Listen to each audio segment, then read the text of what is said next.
지난 24년 동안 진행됐던 모든 선거 부정 팩트에 대해서 우리 한성천 공동대표님께서 강연을 해주시겠습니다. 우리 앞으로 나와주실 때 박수 부탁드립니다.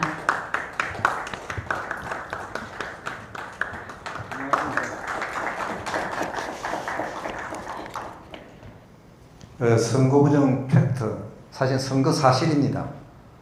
선거 증거는 직접 사실 증거가 있고, 그다음 간접 증거, 정황 증거가 있고, 예측 증거가 있습니다. 제가 오늘 강연하실 내용은 예측 증거가 아니라 직접 증거를 가지고 좀 더 설명을 하고 있습니다. 이 사항은 전국 선거 때마다 공통사항입니다. 기본 절차를 지켜야 할 내용을 계속 위반해 왔다는 것입니다. 그러니까 국민들은 모르기 때문에 이 선거 부정이 됐는지 계속 모르고 지나왔습니다. 연쇄적으로 자동적으로 부정선거가 일어났습니다.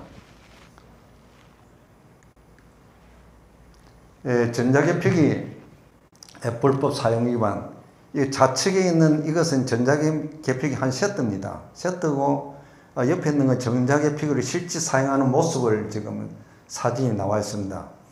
저기 이제 그 모니터가 있고 한 저 부분은 저형 컴퓨터로 구성되어 있고, 옆에 칸칸이 되어 있는 저 부분은 투표지 분류기입니다. 투표지가 이제 각 후보자별로 정당별로 분류가 되고 있습니다. 이 장비를 쓰는데 원래 중앙선관위가 전자개표기 제작 계획에는 이걸 전산조직이라고 제작을 한 것입니다. 전산조직은 뭐냐면 컴퓨터 시스템으로서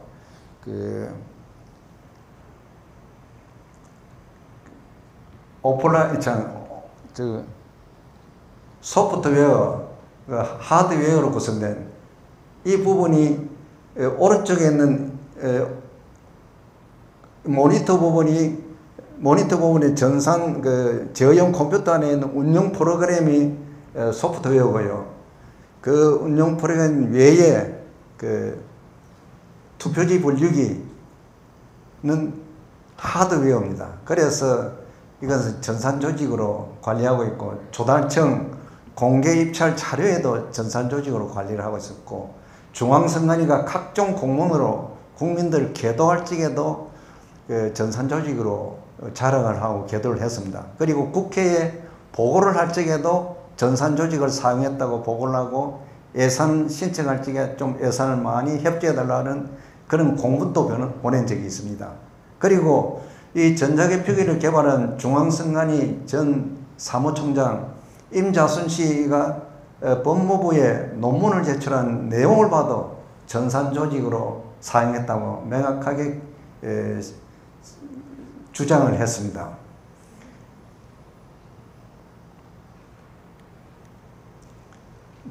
제가 방금 한 이야기 내용이 이제 추각된 내용입니다. 사실은 2002년 2월 5일 조달청 전자개표기 입찰 공고 내용 및 확인 장비 및 용역을 보면은 왜 조달청에서 하느냐? 중앙선관위가 국가기관이기 때문에 정부 물품을 사용한 물품을 제작할 적에는 조달청에서 제작하게 되어 있었습니다. 그래서 그 자료가 명확하게 지금 나와 있습니다. 전자개표기는 하드웨어, 그리고 소프트웨어로 구성되어 있다. 운영 프로그램, 투표지 분류기. 그 다음 운영 프로그램 옵션은 투표지를 이미지로 인식하여 중앙위원회에 전송합니다. 이미지로 인식하여 분류하고 계산하며 그 파일을 중앙선관위로 전송합니다. 중앙선관위로 전송하면 중앙선관위에서는 즉시 방송사로 보내서 실시간 방송이 되도록 하는 시스템입니다. 전자개표기 하면은 후보자별로 분류하고 집계하고 전송하는 것이다. 이렇게 기억하시면 정확하게 기획을 하고 있는 것입니다. 그 운영 프로그램 또 원칙이 있습니다. 조달청 공개입찰 자료에 보면은 조작이 되어서는 절대 되지 않는다는 내용이 아주 강조를 많이 해놨습니다. 그런데 2002년 제16대 대선에서 한나라당이 선거 무효 소송을 제기했습니다. 2003년 1월 27일 날 법원에서 투표지를 검증해 본 결과 해킹 조작이 발견됐습니다. 그런데 중앙선관위와 대법원은 그 내용을 공개하지 않았습니다. 지금까지 공개를 하고 있지 않습니다. 공개를 해라도 가만히 침묵만 지키고 있습니다. 그 자료도 조금 이따가 보여드리겠습니다. 그 다음 전산조직인 증거는 제가 아까 설명했습니다. 여러 가지 공문에서 전부 다 입증이 됐습니다. 이 공문에 입증되면은 재판을 할 경우에 그 공문을 전부 다 인용을 해야 됩니다. 인용을 하면 자동으로 선고무효가 인정될 수밖에 없는 그런 상황입니다. 그래서 이 부분은 재판하면서 심리를 하지 않습니다. 의도적으로 심리하지 않고 이상한 행동을 대법관들이 지금까지 해왔습니다. 전자개표기 및 제작 및 사용을 위한 법적 근거. 전자개표기 선거법에는 전자개표기와 전자투표기를 제작할 수 있는 규정을 두었습니다. 전자개표기는 공직선거법 부칙5조에 의해서 만들고 전자투표기는 공직선거법 278조에 의해서 만듭니다. 조문명이 전산조직에 의한 개표, 전산조직에 의한 개표 및 투표 및 개표 이렇게 조문명이 되어 있습니다. 딱 보면은 이거는 전자개표기, 이거는 전자투표기 조문을 보면 알 수가 있습니다. 그 조문에도 보안 규정이 있습니다. 최소한의 이거 해킹 조작을 막기 위해서 보안 규정을 만들어 뒀습니다. 그 보안 규정을 지금까지 규칙으로 만들으라고 했는데 아직까지 만들지 않았습니다. 선거법 위반뿐만 아니라 규칙을 만들어서 제작해서 사용을 해야 되는데 그거는 무시하고 막무가내 사용하고 전자개표기가 아니다. 투표지 본력이다고 하고 있습니다. 투표지 본력이다 해도 전자개표기입니다. 전자개표기는 투표지 본력이 플러스 제어형 컴퓨터 운영 프로그램입니다. 그렇게 국민들을 속여왔습니다. 이 부칙5조 내용입니다. 부칙5조 내용이 1항에는 선거의 범위를 두었습니다. 보궐선거 등이란 선거법에 의해서 재선거, 보궐선거, 연기된 선거, 정원선거 이렇게 4가지 선거에만 사용하라 하고 또 그 1항의 후단에 단서가 있습니다. 이 전자개표기를 사용하려면 중앙선관위는 국회의 교섭단체를 둔 정당의 협의를 받아 사용하려 했습니다. 중앙선관위는 이 2가지 단서를 지금까지 지키지 않고 막무가내 사용하고 있습니다. 그렇게 부칙5조 제작 규정을 정면으로 위반했습니다. 그 다음에 2항을 가면은 2항에는 전자개표기를 이용하여 개표 사무를 행하는 경우 개표 절차와 방법, 전산 전문가의 개표 사무원 위촉과 전산조직 운영 프로그램의 작성, 검증 및 보관, 기타 필요한 사항은 중앙선거관리위원회 규칙으로 정한다고 했습니다. 중앙선관위는 현재까지 규칙을 제정하지 않았습니다. 이 조문이 만들어진 것은 1994년 3월 16일 날 제정되었습니다. 지금 현재까지 만들지 않았습니다. 중앙선관위는 선거무효 소송이 제기됐을 때 어떤 행태를 보였느냐. 전산조직이라고 하면은 바로 대법원에서 선거무효 판결을 하니까 그거를 피해가기 위해서 전자개표기를 기계장치라고 했습니다. 그런데 대법관들은 그 전자개표기가 기계장치인지 증거를 확인하지 않고 그대로 판결문에 인용을 해버렸습니다. 그러니까 그 판결문이 사실은 사기 판결문이 됐습니다. 허위 공문서 작성을 한 것이죠. 대법관들이. 그 사건명이 2003 수26 제16대 대통령 선거무효 소송 판결입니다. 그 판결이 사기 판결이 되기 때문에 사기 판결이란 부정선거를 공명선거라고 판결해버렸습니다. 그것이 또 판례로 적용됐습니다. 선거 때마다 판례로 적용되니까 자동으로 사기 판결이 계속 나왔고 부정선거가 은폐되어 버렸습니다. 그러니까 전자개표기 사용은 입법 부당한 부정선거를 조장했다는 것이 입증이 됐습니다. 당연히 선거무효 사유가 되는 것입니다. 이것은 조금 전에 설명해 드렸지요. 2003년 1월 27일 투표지 검증했을 때 80개 선거관리위원회 검증을 했습니다. 중앙선관위가 공개를 하지 않아서 대법원에 가서 계속 독촉을 하고 어떻게 하다 보니까 7개의 선관위에서 선관위의 투표지 검증 조서를 찾았습니다. 그거를 집계해 보니까 해킹 조작된 표가 412명이었습니다. 이 412명이 나오면은 그 선거는 인정할 수가 없습니다. 속였기 때문에. 뭐 법 이전에부터 인정할 수 없는 그런 사건입니다. 사건이고, 이것이 지금 갑제 구호증이라고 했는데 조금 이따가 보여드리겠는데, 투표지 검증 홈표 등 현황 자료. 홈표가 뭐냐? 해킹해서 1번 표가 2번, 3번 표로 들어간 표입니다. 홈표. 무효표가 또 1번, 2번, 3번에 들어간 경우도 있습니다. 토탈 합쳐서 412명가 나왔습니다. 한 명가 나와도 그 선거는 인정할 수가 없습니다. 제가 노조위원장 때 전자개표기를 사용하지 못하게 했습니다. 사무총장과 약속이 어떻게 됐냐? 한 표라도 해킹 조장표가 나오면은 선거 무효 선언한다고 했습니다. 제가 법원 검증장에서 79명을 발견했습니다. 그 다음날 당장 찾아가서 선거 무효 선언하시라고 강력하게 압박을 했습니다. 그 결과 저는 무참한 탄압을 받았지요.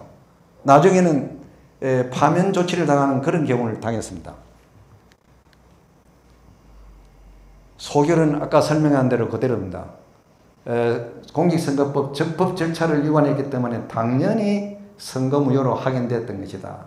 이렇게 되고 중앙선관위는 위 사실관계에도 불구하고 전자개표기를 투표지 벌리기 또는 기계장치라고 호도하면서 대국민 사기극을 벌리고 있어 부정선거의 의혹이 계속 증폭되고 있습니다. 이 한 가지만 해도 충분한 선거무효 사유입니다. 두 번째는 전자개표기를 사용하면은 하고 나서 수개표를 할 경우에는 수개표 그 절차를 착실히 지켜야 합니다. 수개표란 투표지를 손으로 눈으로 확인을 합니다. 한 명이 하는 것이 아니고 세 명이 거듭해서 확인하고 네 번째 책임자가 또 확인합니다. 왜 이렇게 세 번 확인된 이유가 있습니다. 선관위 직원을 데리고 실험을 했습니다. 세 번을 하니까 100% 수자가 개표가 정확성이 입증됐습니다. 그래서 반드시 세 번의 확인 심사를 거쳐서 하는 것입니다.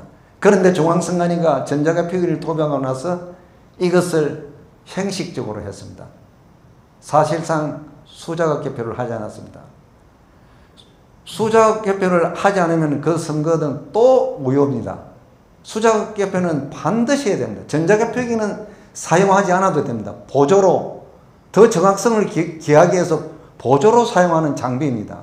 그런데 보조로 사용하는 장비를 사용하고 수자가 개표를 하지 않았습니다. 그리고 국민들 앞에는 신속하게 개표가 끝났다 했습니다. 그것은 곧 수자가 개표를 하지 않았습니다. 부정선거를 했습니다 하는 소리하고 똑같습니다. 그런데 국민들은 이런 규정을 모르기 때문에 그대로 다 가스라이팅 돼서 지금까지 현재까지 그걸 모르고 있습니다.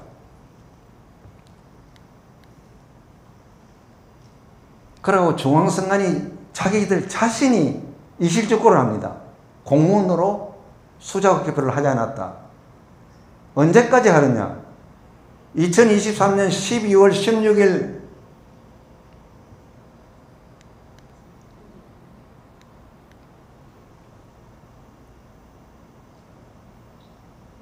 마에 2003년 12월 26일 KBS TV 9시 뉴스에서 수자가 개표 추가 도입한다 했습니다. 이때 중앙선관위 사무총장이 이게 또 자랑을 했습니다.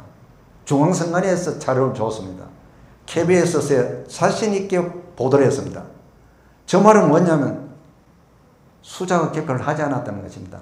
지금 나간 김용빈 사무총장이 있을 때입니다.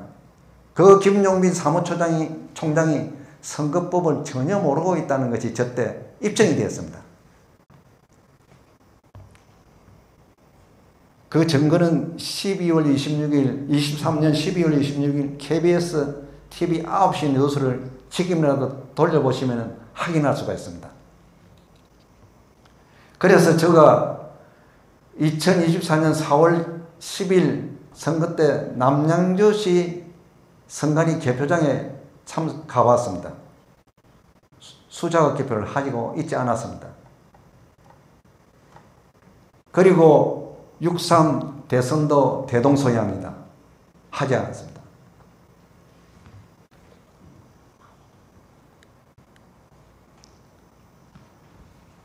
그래서 수자국 개표는 하지 않았기 때문에 그것 또한 심각한 선거 무효 사유라는 것이 확인됐습니다. 세 번째, 23년 동안 개표 참관 원칙을 위반했습니다. 참관인의 개표장에는 반드시 있어야 될 성립 조건이 있습니다.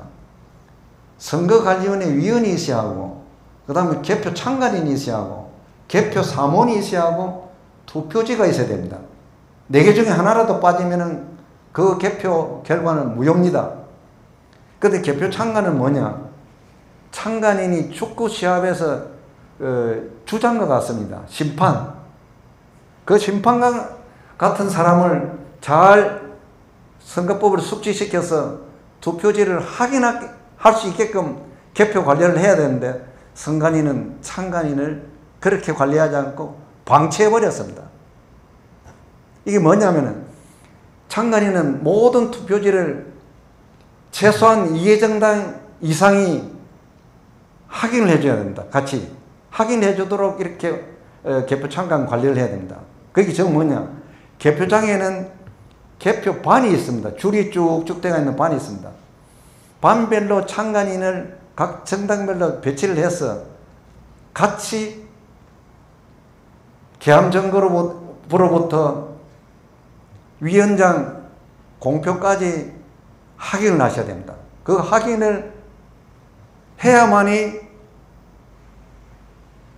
정상적인 개표 참관이 됩니다. 그리고 또 선거법 181조 개표 참관 규정을 보면은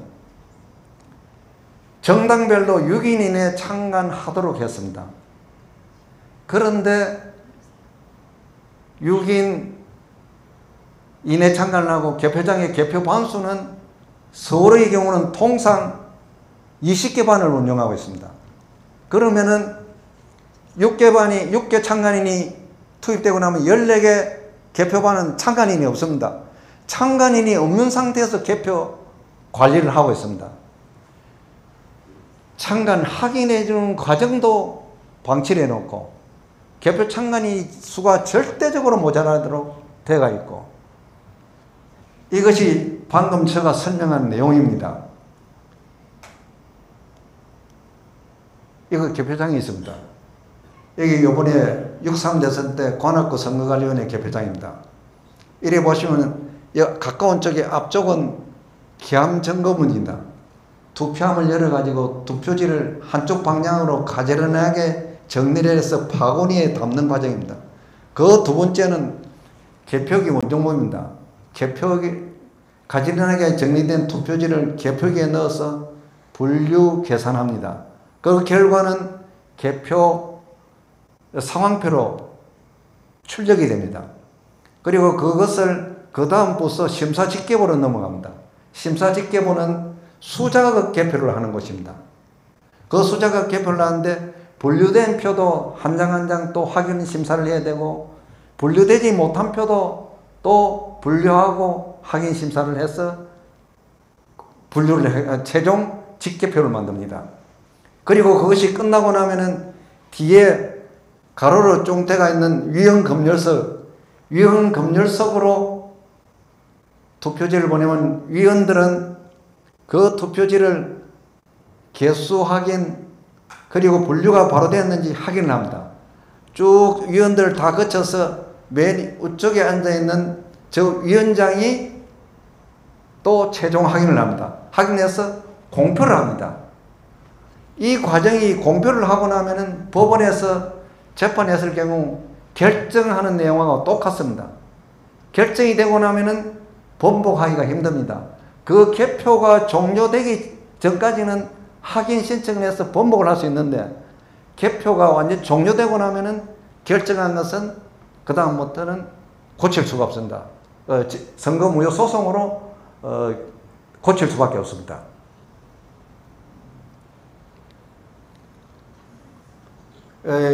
여기가 제가 방금 설명하는 그 내용입니다. 상기 각 목의 사유, 개표 창간 원칙을 위반했기 때문에 이거는 당연한 선거무효입니다. 위와 같은 내용을 2002년 6월 지방선거부터 현재까지 저렇게 방치하면서 개표 창간 원칙을 위반해 왔습니다. 2017년 오스트리아 대통령 선거를 했습니다. 오후에 창간인 일부가 창간을 하지 않았습니다. 그것이 확인되어서 오스트리아 선거관리위원회에서 그 선거를 무효선언하고 6개월 후에 다시 선거를 했습니다. 우리나라도 똑같은 그런 적용을 합니다.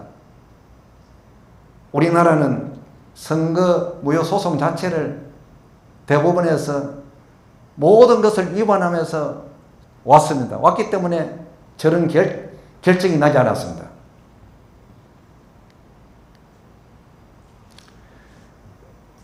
네 번째, 투표지의 1년 번호 누락위반 밑에 부진적 입법 부작위라 했습니다. 부진적 입법 부작위는 선거법을 규정을 만드는데 완벽하게 만들어야 되는 것입니다. 헌법과 기타 법률을 위반하지 않아야 됩니다. 이것은 위반을 했습니다. 어떻게 했느냐? 저 투표용지에 1년 번호를 넣으라는 것은 투표의 정확성을 기하기 위해서입니다.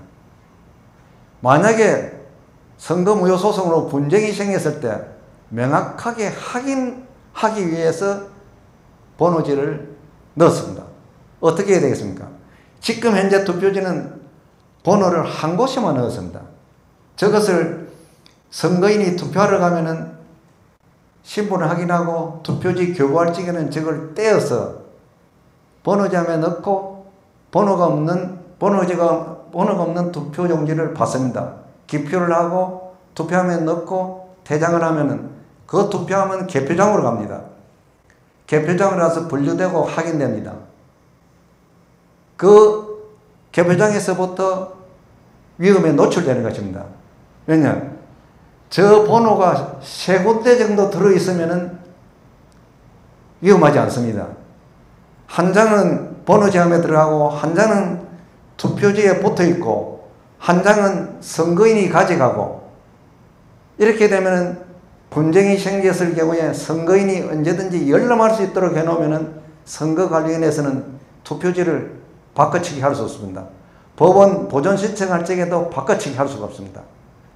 그렇게 관리를 해야 되는데 제가 노조위원장 때 많이 주장을 했습니다.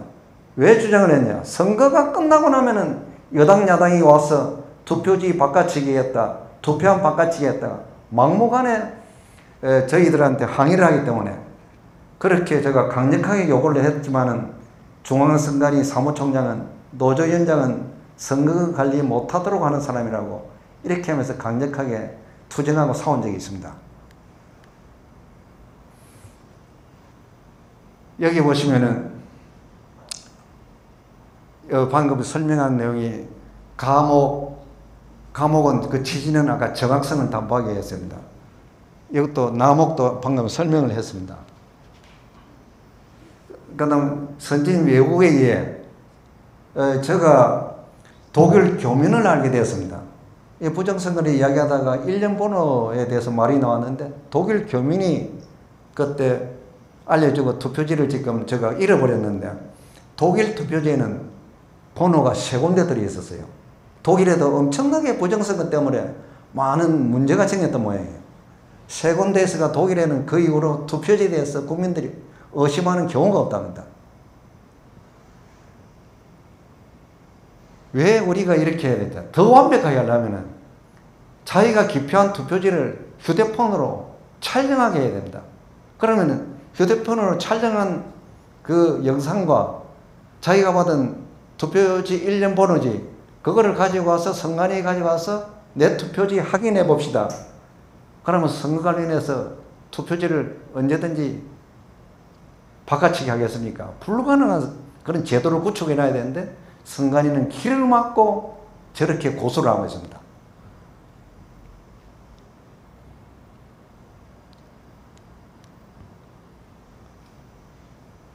이것은 여러분들이 2020년 총선 끝나고 나서 이 문제가 굉장히 심각했습니다. 투표용지, 사전투표 투표용지에는 반드시 막대 표시인 바코드를 넣으라 했습니다. 바코드를 넣으라 했는데 바코드를 넣지 않고 중앙선관위는 선거법을 어기면서 QR코드를 넣었습니다. QR코드를 넣고 계속 사용하다가 2024년 4월 10일 총선에서는 국민들한테 요번에 바코드를 쓴다는 말도 하지 않고 바코드를 썼습니다. 그 투표지에는 보니까 이거 투표지 사양을 넣었는데 밑에 이 바코드, 정상적인 바코드는 일련 번호가 있습니다. 그 투표지에는 일련 번호가 없었습니다. 이것 또한 참관인들이 투표지가 어머니가 이상하면은 조회를 해볼 수 있어야 됩니다. 확인할 수 있어야 됩니다. 결국 그것도 불완전한 게서 했기 때문에 위반이 충분히 됩니다. 그런 내용을 제가 말씀드리고 있는 것입니다.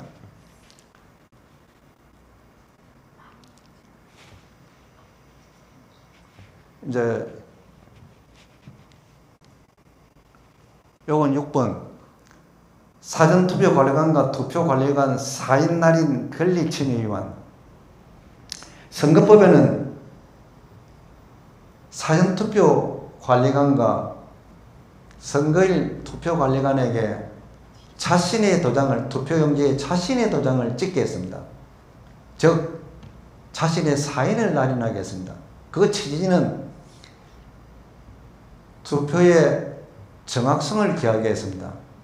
투표는 위조 변조를 너무 많이 합니다. 할 수 있습니다. 요즘은 더구나 인쇄기술이 너무 발달되었기 때문에 위조 변조를 막기 위해서 사인 날인을 하라고 선거법에서 관리관들에게 권리를 부여했습니다.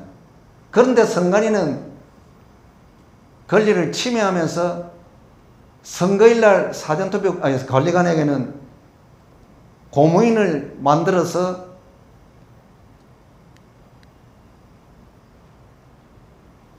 만들어서 지급하고 사용하고 나서 다시 회수를 합니다.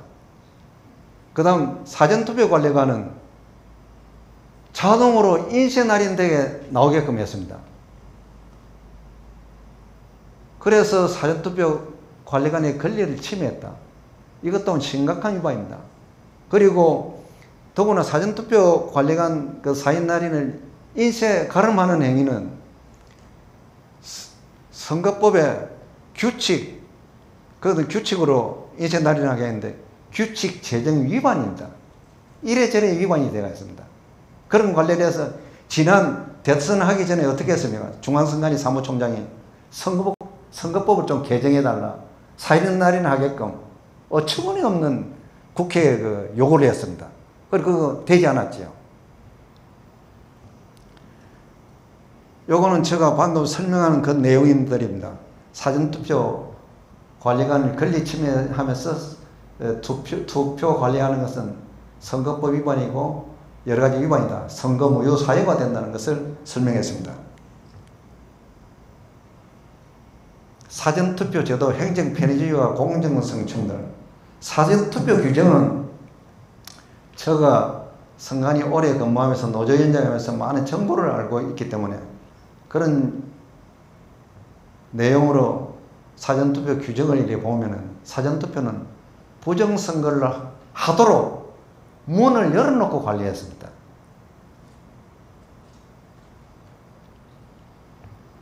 여기는 사전투표 발급기, 저기는 그 사전투표 발급기 내부를 갖다가 공개를 했습니다.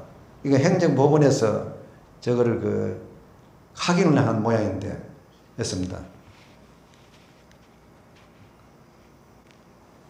이 사전투표 규정은 공직선거법 148조 사전투표소 설치 규정하고 158조 사전투표 규정 두 규정에 의해서 관리가 되고 있습니다.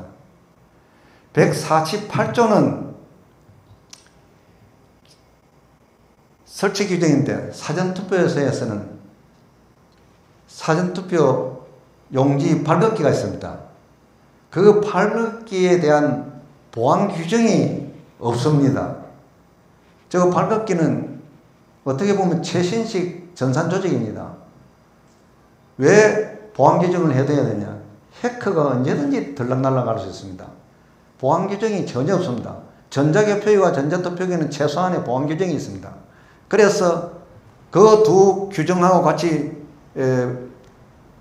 비교를 했을 때 그것은 헌법의 평등 원칙을 위반한 것이 확인됩니다. 확인되고 그 다음 사전투표 용지 발급기 제가 방금 설명한 거네요. 헌법의 평등 원칙을 위반했다. 선거인 명부 이 선거인 명부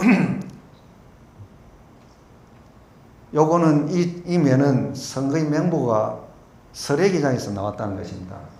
선관위가 어떻게 이 선거 규정한 문서인 줄도 모르고 저렇게 했다는 내용입니다. 이 사전투표에서 이런 그게 있었습니다. 그 다음 사전투표 관리 158조 내용입니다. 사전투표 관리 제1항에서는 사전투표 시행기간을 지정했습니다.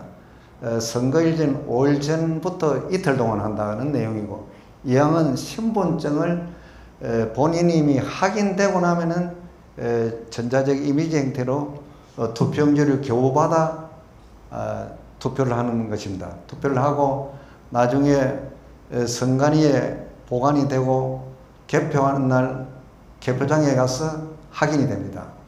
그 다음 3항은 사전투표 관리관 용지에 사전투표 관리관 자신의 사인을 날인하라는 내용입니다. 내용이고, 4항은 투표용지에 기표한 선거인은 관내 관에 모두 해송용 봉투에 넣어서 보관해서 투표함에 넣는다고 규정했습니다. 5항은 사항에 대해서 단서를 달았습니다. 관내는 해송용 봉투에 넣지 않고 투표를 해도 된다 해서 바로 투표함에 투표용지를 넣게 했습니다. 그 다음 6항은 관내 사전투표함은 투표지는 우체국 관할 우체국에 접수하고 관내는 사전투표함을 선관위에 보관한다고 규정했습니다. 이 조문 6가지가 문제가 있습니다. 그 문제를 제가 설명해 드리겠습니다. 이것은 사전투표 절차를 지금 보여주고 있습니다. 이것은 관외 사전투표를 설명하고 있습니다. 해송용 봉투에 넣고 있습니다. 관내는 해송용 봉투에 넣지 않고 직접 투표지를 투표함에 넣는 것입니다. 이거는 관외 사전투표 투표하는 절차입니다. 이제 상세히 설명해 드리겠습니다. 2항은 신분증 파일 이미지를 선거일 투표 마감 시간까지 보관을 합니다. 규칙에서 선거일로 30일 후에는 삭제하게끔 했습니다.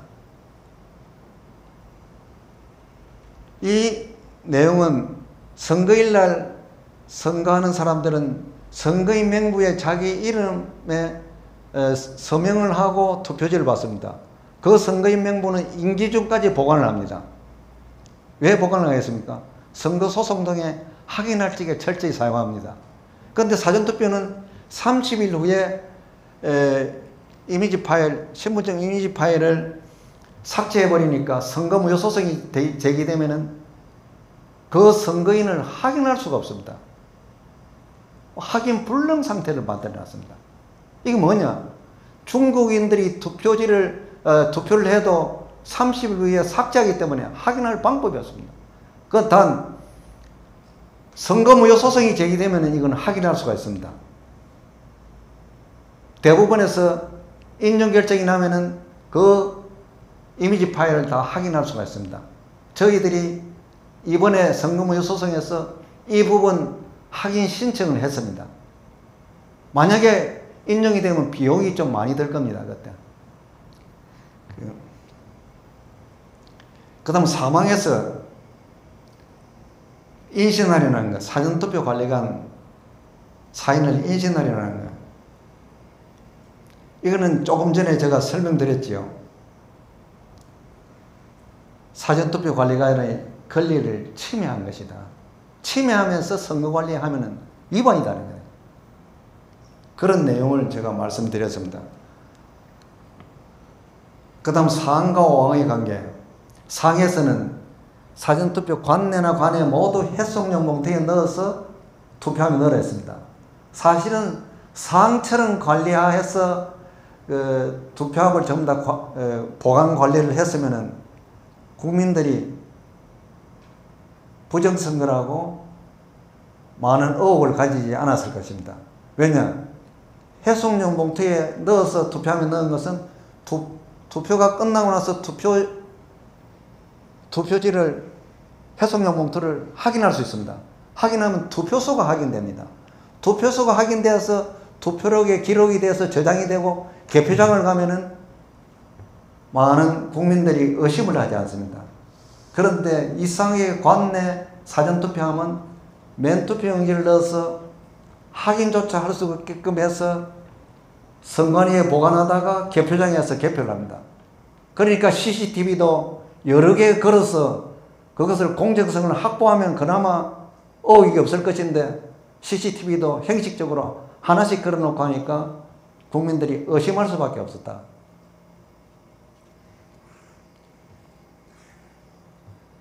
그래서 사전투표 규정을 보면은 완전히 헌법의 평등 원칙을 위반한 곳이 줄 잡아 세 곳이 나오고 한 곳에는 규칙, 선거관리 규칙 제정 위반도 나오고 이거 완전히 위반 투성이로 확인됩니다.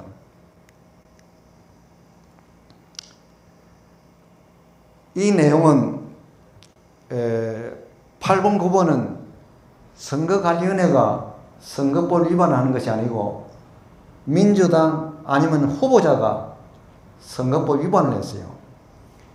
그 이재명 후보 명예훼손권 사건 대장동 그 대법원에서 파기환송되기 전에 그 민주당인지 후보자인지 모르지만은 그 심리 결과를 기각이라고 유포가 됐습니다. 실제 사실은 파기환송이었습니다. 이러면 심각한 명예훼손 사건입니다. 허위사실 유포죄로 드러났습니다. 그리고 두 번째, 세계적인 투자가 짐 로저스가 민주당을 지지한다고 또 공표를 했습니다. 나중에 짐 로저스한테 확인해 본 결과 나는 민주당을 지지한 바가 없다 했습니다. 이건 또 명확하게 허위사실 유포죄로 또 확인됐습니다. 선거에 영향을 많이 미칠 수가 있습니다. 그리고 8.595 사건이 있으면은 중앙선관위는 반드시 고발을 해야 됩니다. 중앙선관위는 적극적인 고발 의무가 있습니다.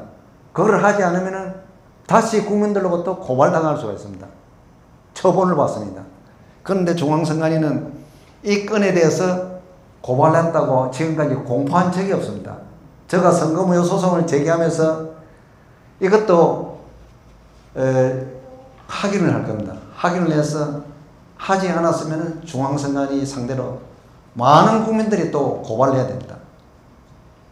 방금 제가 선거무효 사유 9가지를 말씀드렸습니다. 이 9가지는 다 사실입니다. 이렇게 되면 어떻게 되겠습니까? 이번에 6.3 대선 관리한 노태학 선관위 위원장, 사무총장 김용빈, 그 두 사람은 명확하게 부정선거를 저질렀다는 것이 확인되는 내용입니다. 국민들이 몰라서 지금 고발을 하고 있지 않습니다. 진짜 여야를 막론하고 전 국민이 나서서 고발을 하고 선거무효 소송 빨리 재판하라고 하고 압력을 넣어서 해결해야 되는 지금 우리들이 국민들의 사명에 놓였습니다. 그런데 23년 동안 흘러가면서 이래 보니까 국민들이 지쳐버렸습니다. 만성에 지쳐버리고 그 부정선거가 일상화되었습니다. 이러면 우리들이 선거 자유를 완전히 잃어버렸다는 것을 지금 확인되고 있습니다.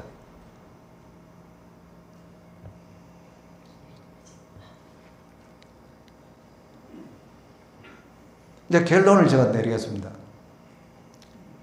중앙선관위가 제1호 내지 7호까지와 15 선거 부정을 하고 조직적 계획적으로 은폐했다. 증거가 있습니다. 현재 제시한 증거에 의해 2003 수 26건과 헌마 982, 2015 헌마 1056건 허임이 확인됐다. 이 내용은 뭐냐면은 전자개표기를 기계장치를 하면서 넘어갔습니다. 수작업 개표를 안 했는데 수작업 개표를 했다고 허위 판결을 했습니다. 그런 내용이 들어있습니다. 그리고 대법원과 헌재가 같이 부정선거를 은폐하고 같이 공조를 해왔습니다. 공조를 했다는 뜻입니다. 23년 동안 및 6.3 대선의 선거 부정은 확인됐으며 정당당이 위반한 부정선거도 확인됐다. 이제 이 시간 이후부터 부정선거 의혹이라고 말씀하시지 말고 부정선거가 있었다 추궁하시면은 중앙선거관리위원회 전 노조위원장 한성천이가 그래 했다. 그 사람을 조사하라. 그렇게 하세요. 만약에 부정선거였다고 하는데 연행해 가려고 하고 조사를 한다면은 전 중앙선관위 노조위원장 한성천이가 그래 했다. 한성천이를 조사해라. 그렇게 하시기 바랍니다.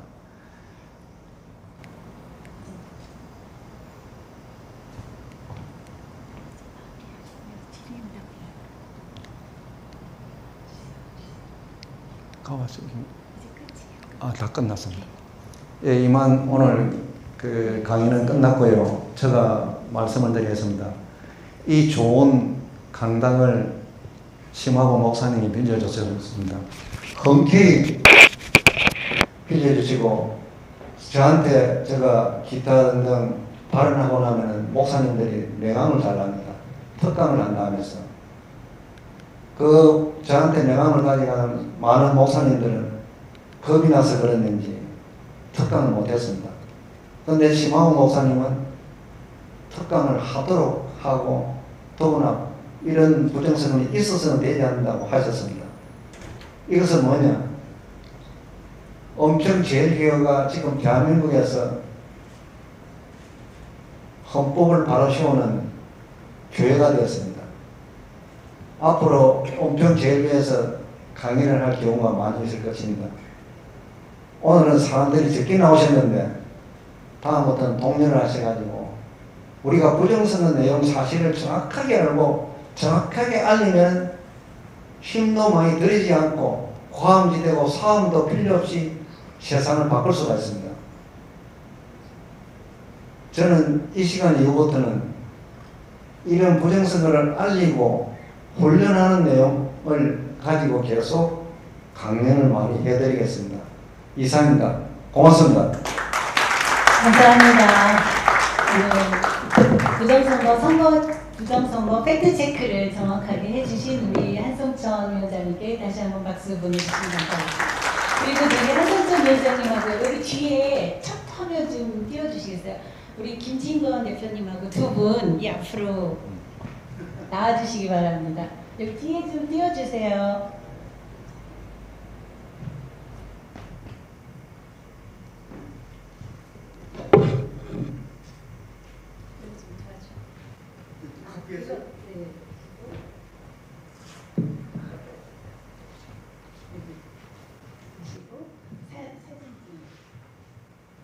지난 6월 30일에 대법원에 지난 6월 3일 날 선거의 부정을 밝히기 위해서 두 분이 저렇게 엄청난 자료를 오늘 정확하게 보셨죠? 어떻게 법적 위반을 다 하고 있는지 밝혀주시기 위해서 두 분이 정말 용기를 내주셨습니다. 우리 모두 격려의 박수를 보내주시면 감사하겠습니다.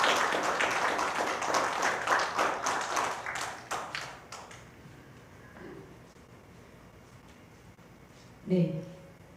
그리고 지금 이제 진행되는 거는요. 요거는 6월 30일 날 제출한 서류, 오늘 말씀드린 것처럼 6가지의 근거에 의해서 어떻게 부정인지 아주 간단하게 말씀드리면요. 부칙 5조에 전자개표기는 보궐선거 사용하고 규칙 정해야 된다고 해놨잖아요. 근데 규칙도 안 정하고 막 대선, 총선 막 여기저기 지방선거에 다 쓴 거예요. 그거 자체가 무효인 거예요. 그쵸? 근데 지금까지도 규칙을 안 정하고 마음대로 쓰는데 더 기가 막힌 거는 그 전자개표기를 수출까지 했다는 겁니다. 규칙을 정해놓고 규칙에서도 중앙전산조직은 보안에 대해서 어떻게 대비할 건지 이런 규칙을 정확하게 정해놓고서 사용을 해야 되는데 규칙도 안 정하고 자기들 멋대로 사용하고 수출까지 해서 지금 전 세계 부정선거 난 거 아시죠? 네, 그렇기 때문에 부정한 집단이 선거 관리하는 것 자체도 선거 무효입니다. 그래서 우리는 지금부터 이 모든 대선, 지금까지의 모든 선거가 무효다라는 주장을 오늘부터 할 겁니다. 그리고 저희가 앞으로 아카데미 하는 거는요. 오늘은 6월 30일에 발표한 자료를 오늘 보여드린 거고요. 여기에 30가지의 결정 신청을 하셨습니다. 이 결정 신청이 뭐냐면 아주 예를 들면 저런 게 있습니다. 대통령 직무 집행 정지하라. 근데 30가지 중에요. 대통령 직무 집행 정지하라는 신청에 대해서만 번개처럼 기각을 했습니다. 그래서 지금 거기에 대해서 보완을 해서 또 준재심을 신청하셨습니다. 아시다시피 지금 두 분이 개인적으로 하고 계십니다. 저 옆에서 보다가 너무 안타까워서 선거소송인단에 참여를 하게 됐는데요. 오늘 오신 여러분들 모두 또 우리 유튜브에서 많이 알려주셔서 지금부터 전 국민이 선거소송인단에 합류해 주시기 바랍니다. 그리고 다음번에는 이 결정 신청문의 1번부터 30번까지를 설명하는 자리를 마련하려고 합니다. 어떤 내용으로 신청을 하셨는지 이 하나하나가 저희가 해드리고 오늘 나눠드린 자료에 그 순서대로 날짜별로 저희가 어떤 내용을 신청했는지를 담았습니다. 이런 힘들고 어려운 과정을 해주신 이 분들이 사실은 이게 뭔지 아십니까? 2014년부터 작년까지 이분들이 부정선거를 주장했다는 이유로 중앙선관위가 허위사실 유포했다, 명예훼손했다 하고 이분들을 구속을 했습니다. 말이 되나요? 허위사실을 유포했다면서 구속을 했습니다. 그래서 정말 이 어르신들께서 감옥에 거의 1년 가까이 계셨습니다. 그런데 어떻게 나왔는지 아십니까? 갑자기 원세훈이라는 국정원장이 부정선거를 했다고 수감이 됐습니다. 그러니까 원세훈이 부정선거했다고 수감을 하니까 허위사실 유포라고 감옥에 넣어둔 이 두 분을 그냥 둘 수가 없잖아요. 그러니까 법원이 직권으로 보석으로 석방을 하셨습니다. 그러면 이분들이 허위사실 유포한 거 아니잖아요. 그러면 무죄라고 해야 되잖아요. 그런데 지금 11년 동안 무죄라는 판결을 안 하고 있습니다. 저는 이 말씀을 들었을 때 이 자료를 보면서 이거야말로 인권 침해 아닌가요? 여러분이 무죄인데 11년 동안 무죄 판결을 안 해주면 여러분은 11년 동안 유죄로 사는 겁니다. 이런 인권 침해가 어디 있습니까? 그래서 저희들이 할 일이 많은 것 같습니다. 우선 너무나 수고해 주신 우리 두 분께 인생을 50대 시작하셔서 지금 70대 어르신이 되셨습니다. 제가 너무 죄송한 마음인데 어떤 박수로 격려의 박수 보내주시고요. 진짜 정말 사비 빌고 모아서 열심히 하셨는데 혹시 오신 분들이 힘이 되어주시면 감사하겠습니다.